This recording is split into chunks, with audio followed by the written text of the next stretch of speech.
Nah, target Israel atau tujuan perang dari Israel sudah tercapai dalam waktu 12 hari. Saya Monique Rakers, saya mengedukasi orang Indonesia tentang Israel. Ini sesuai judul ya Pak. Iran atau Israel yang menang. Kalau saya, karena saya mengedukasi orang Indonesia tentang Israel, jawaban saya tentu Israel yang menang. Israel menang karena satu, Israel hanya menyasar target khusus, spesifik saja. Tidak membabi buta seperti yang dilakukan oleh Iran. Iran merudal secara acak. Warga sipil kena, rumah orang kena, rumah sakit Soroka di kota Beersheba, itu kota Arab dan Yahudi di Israel Selatan, di Gurun Negev, ini juga kena. Rumah sakit. Lalu masjid di Haifa, Al-Jarinah, itu juga kena. Israel hanya menyerang aset militer dari Garda Revolusi Iran. Misalnya yang diserang adalah kantor intelijen di kota Teheran. Peluncur rudal karena mau menembakkan ke Israel. Dan tentu saja fasilitas nuklirnya. Jadi intinya Israel bukan membabi buta. Nah, target Israel atau tujuan perang dari Israel sudah tercapai dalam waktu 12 hari. Di masa modern, saya bukan ahli militer. Tetapi saya percaya apa yang terjadi perang Israel dan Iran saat ini, itu akan menjadi kajian para pakar militer. Kenapa? Karena Israel berhasil. Mohon maaf, saya minta izin supaya suami saya bisa merekam. Saya minta izin supaya suami saya bisa merekam. Karena ini tidak live soalnya. Saya takut omongan saya dipotong. Mohon maaf. Hanya untuk saya saja, bukan semua ya. Nah, dalam waktu 12 hari, Israel bisa menguasai 25 provinsi. Dari 31 provinsi di Iran. Tadi Pak Irfan sudah bilang, gede banget Iran. Jumlah penduduk 90 dengan luas 1,6 juta kilometer persegi. Tapi angkatan udara Israel bisa terbang bolak-balik Teheran, Yerusalem, Teheran. Dalam waktu 12 hari. Apa yang dilakukan dalam jarak panjang 1.800 km tersebut? Mereka itu enggak ditembak sama sekali loh, puji Tuhan. Oleh angkatan udaranya Iran. Tidak ada balasan signifikan kecuali ada 4 drone Israel yang ditembak jatuh. Saya bukan orang yang mengglorifikasi perang. Jumlah yang mati mau 1 mau 1000 itu manusia, nyawa manusia yang harus ditangisi. Karena itulah orang Yahudi sangat menghormati nyawa.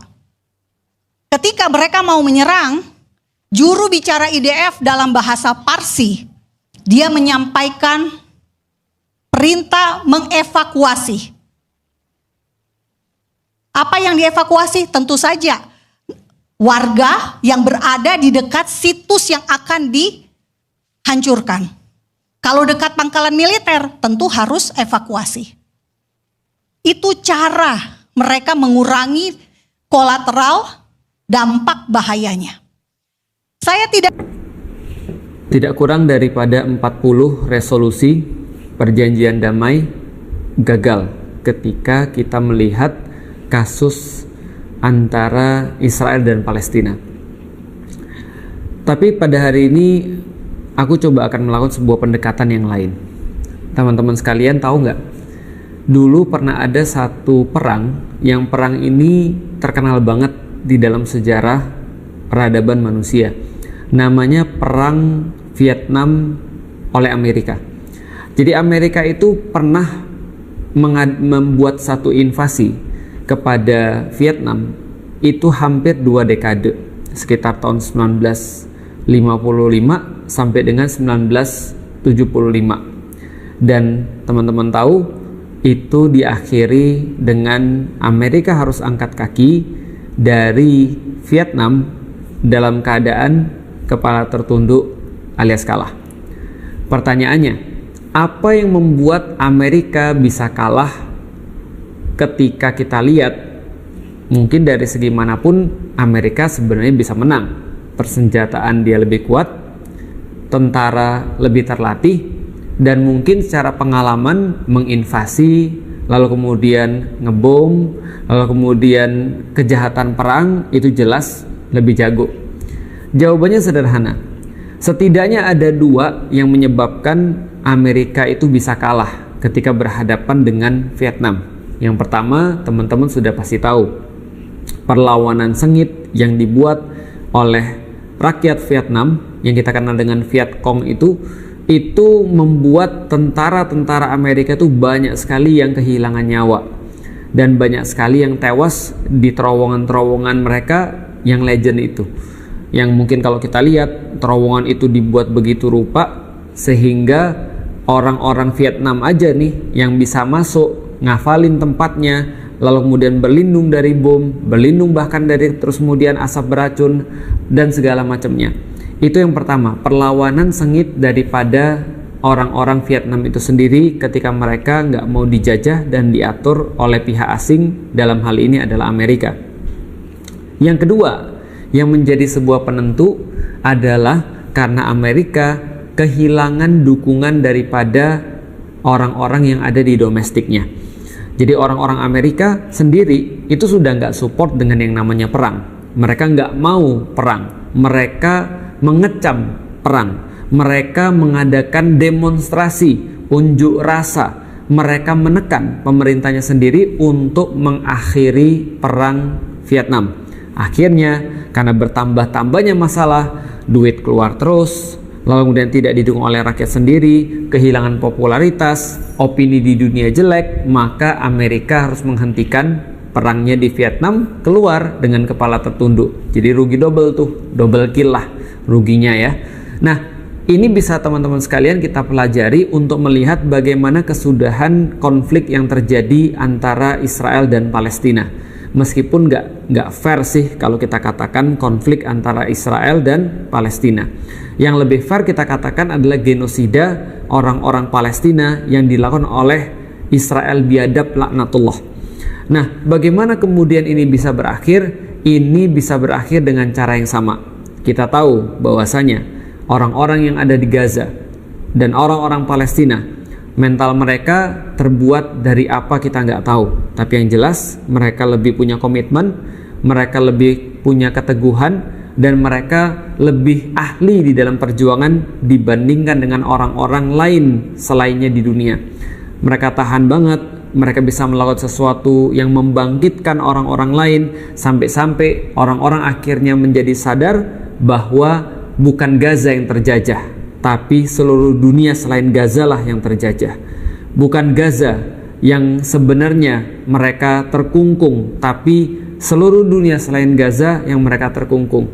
Dunia menyaksikan bagaimana orang-orang yang ada di situ, mulai dari anak-anak kecilnya sampai dengan orang tuanya, memiliki pandangan dan pemahaman yang hampir-hampir sama, yang kuat luar biasa. Perlawanan para mujahidin, perlawanan daripada organisasi-organisasi yang ada di Gaza, yang ada di seluruh bagian daripada Palestina, ini adalah perlawanan yang mempengaruhi hasil akhir daripada konflik itu atau hasil akhir daripada genosida itu. Tapi yang paling penting teman-teman sekalian, kita harus sadar apa yang membuat perang ini terus berlangsung, atau apa yang membuat genosida ini terus berlangsung. Apa yang menjadi bahan bakar sehingga Israel biadab itu bisa terus melaksanakan kegiatan-kegiatan amoralnya, melaksanakan musibah-musibah kemanusiaan ini, dan menabrak setiap hukum-hukum yang ada di dunia dan hukum-hukum internasional. Yang menjadi bahan bakarnya adalah kita.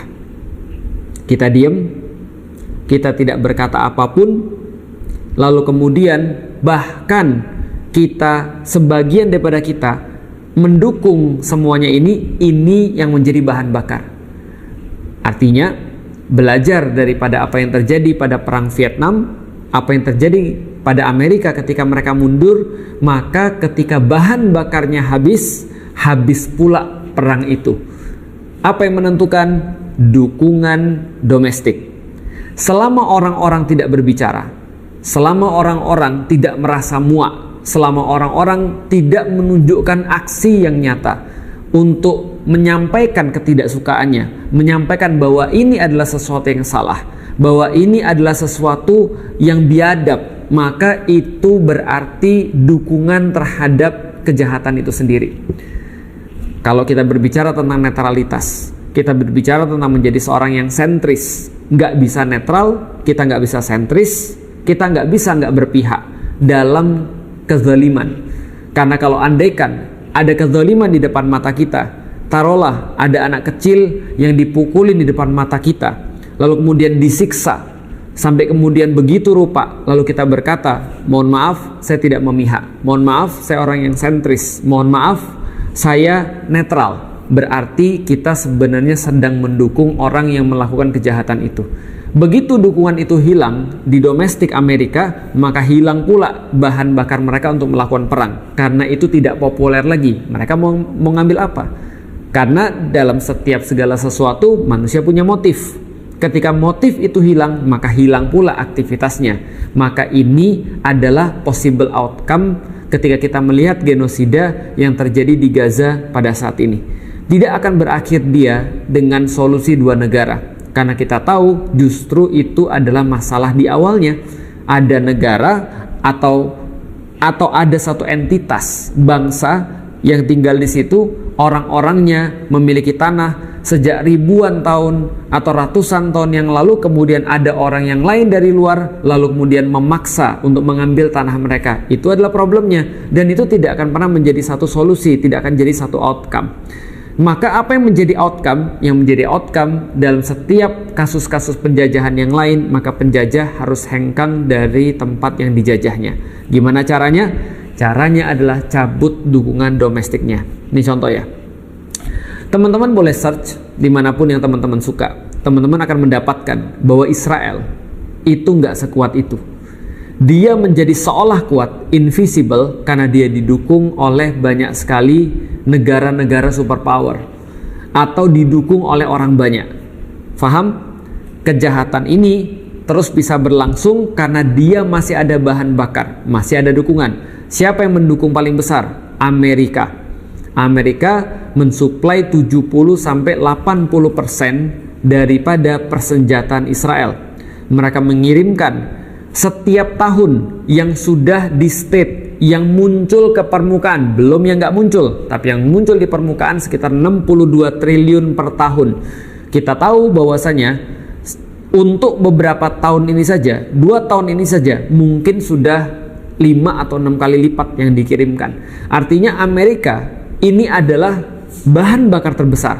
Artinya, kalau andaikan penduduk Amerika mengatakan bahwasanya kita nggak setuju untuk ngirim ini harus dihentikan. Bahwasanya Amerika ternyata lebih mengutamakan Israel daripada rakyat-rakyatnya sendiri, atau Amerika terlibat tangannya berlumuran darah terhadap anak-anak yang dibunuh di Gaza, maka itu bisa berhenti. Ketika bahan bakarnya berhenti, Israel nggak punya senjata. Karena pemasok terbesar adalah Amerika. Yang kedua, Jerman memasok kapal-kapalnya dan persenjataan-persenjataan yang ada di laut. Jadi kalau saat ini kita melihat ada Freedom Flotilla Coalition yang mencoba untuk menembus barikade lewat laut dan mencoba untuk menembus penjara-penjara pemikiran, bahwasanya ide-ide atau kebohongan-kebohongan yang dibangun oleh Israel, narasi-narasi bohong yang dibangun oleh Israel, semua bisa didebunking. Bahwasanya Israel selalu bilang kami mengizinkan ada bantuan yang masuk. Ternyata mereka sampai di sana dan kemudian mereka nggak boleh bantu dan nggak boleh meneruskan bantuannya yang mereka bawa di kapal itu. Berarti ini adalah menghilangkan seluruh narasi-narasi bohong itu. atau menghalau narasi-narasi bohong itu. Dan kalau mereka ini akhirnya ditembak, ataupun mereka dihancurkan, ataupun mereka dihalangi, maka siapa yang bertanggung jawab? Yang bertanggung jawab adalah Jerman sebagai pemasok barang-barang atau senjata-senjata, kapal selam dan segala macamnya. Siapa lagi?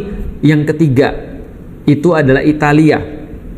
Ada di situ juga Kanada, ada di situ juga Prancis, ada di situ juga India, ada di situ juga segala macam negara-negara yang lain, yang bahkan kita nggak kebayang kok bisa orang-orang ini atau negara-negara ini mereka menyetujui pembunuhan terbesar atau kebiadaban terbesar yang terjadi di depan mata dan terdokumentasi secara lengkap. Ini adalah kebiadaban yang nyata dan mereka mendukung, teman-teman sekalian.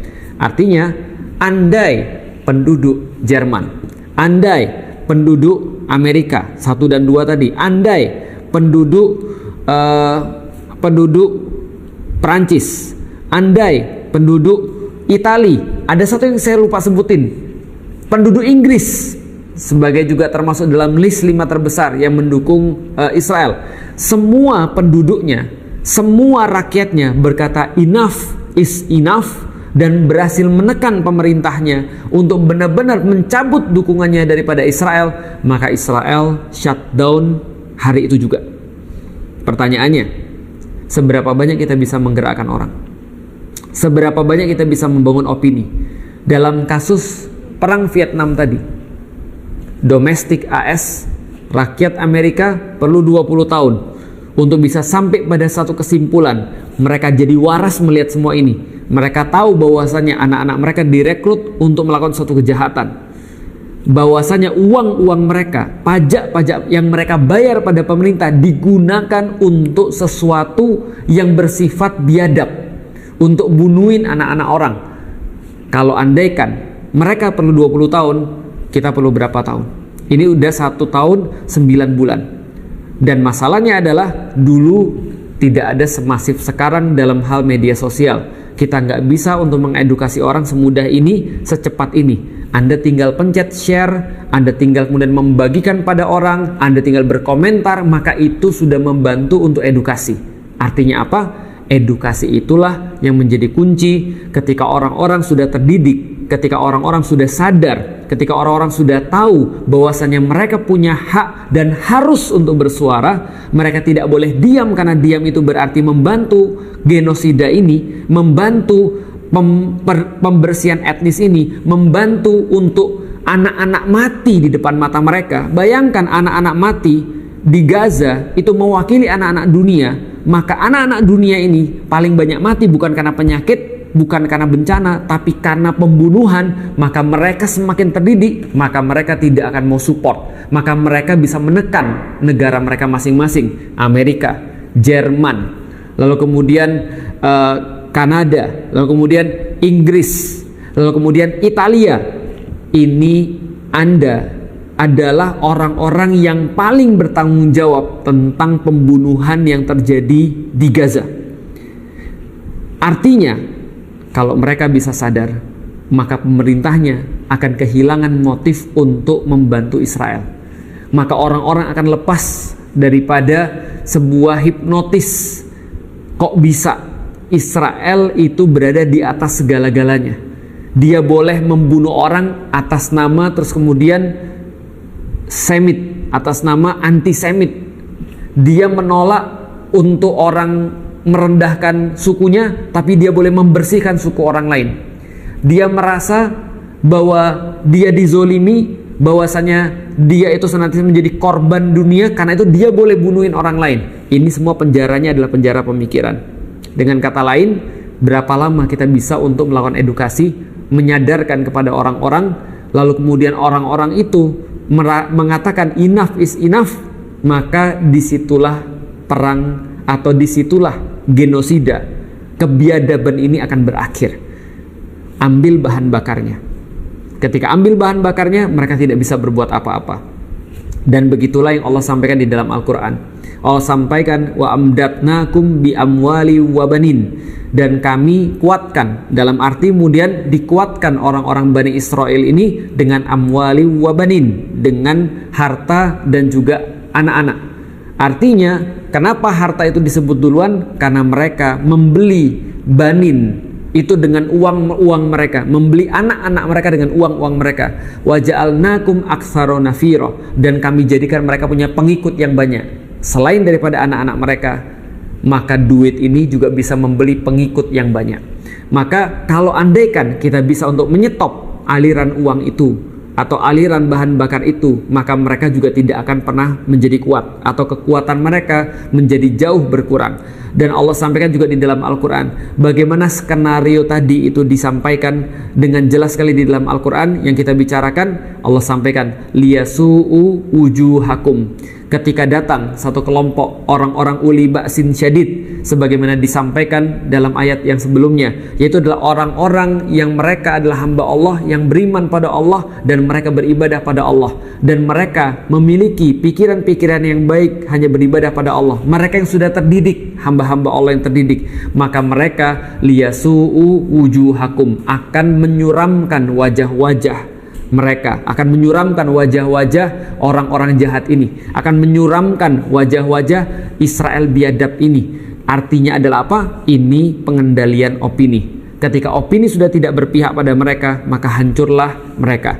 Karena Israel hanya punya satu senjata. Senjata mereka adalah opini, narasi, karena diamnya kita. Catat baik-baik, karena diamnya kita. Kalau kita semua mau bersuara, kita semua mau untuk menyampaikan sesuatu ketidaksukaan, dan semua kita yang bersuara pasti akan bisa menekan pemerintah kita masing-masing.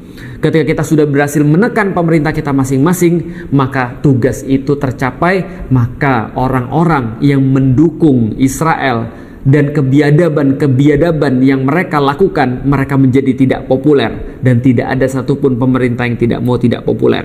Mereka mau populer, mereka mau didukung oleh rakyatnya, maka rakyatnya harus dibuat cerdas sehingga rakyatnya mau untuk menekan pemerintahnya untuk melakukan sesuatu yang benar, minimal bersuara atau tidak berbicara sesuatu yang justru menjadi agenda daripada Israel biadab. Ini yang menjadi outcome yang sangat mungkin, teman-teman sekalian. Kuncinya adalah apa yang masuk di dalam kepala kita. Perbanyak edukasi, perbanyak menyampaikan, bagikan semua berita-berita. Jangan capek untuk senantiasa mengedukasi diri kita, karena itu juga berarti mengedukasi orang lain.